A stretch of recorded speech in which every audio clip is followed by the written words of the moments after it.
rates at the wrong time.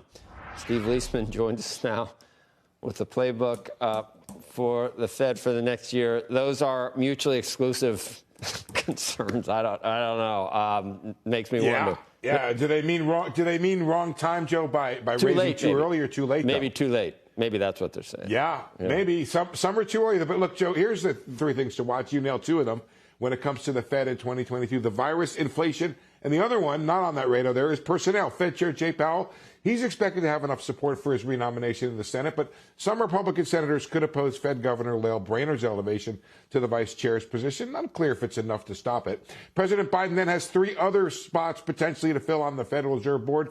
Two bank president jobs need to be permanently filled by their bank's board of directors. So that's five new officials in all, leaving open the question of just how hawkish or dovish the Open Market Committee will be. Powell's leadership, though, should provide some consistency. Markets at the moment, they priced in the first rate hike in March and three full hikes for the full year. Similar to the Fed's own forecast, Fed funds futures look for a second hike in June now. It's a little more aggressive, and a third hike by December.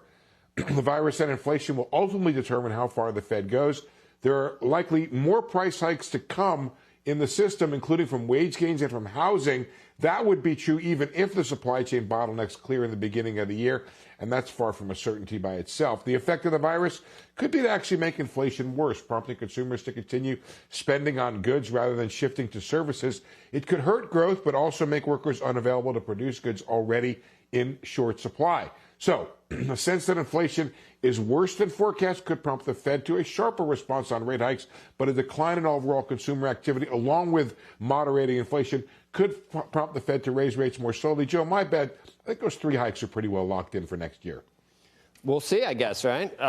Assuming that, I don't know. There's a million things, I guess, that could influence things. Kayla, what do you think?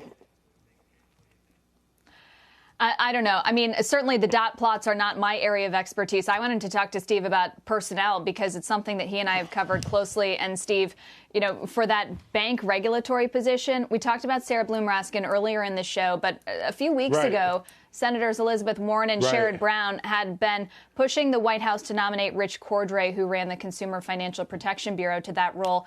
There was a lot of questions about confirmability. And just this week, Senator Warren put out a tweet lambasting financial institutions for their carbon footprint. And that was seen by many as sort of a tea leaf that maybe the discussions around Sarah Bloom Raskin for that role had taken more shape. I'm wondering what you think of her for a role like that, given she's a known entity at the Fed, and whether you think that that would be something that progressives would like.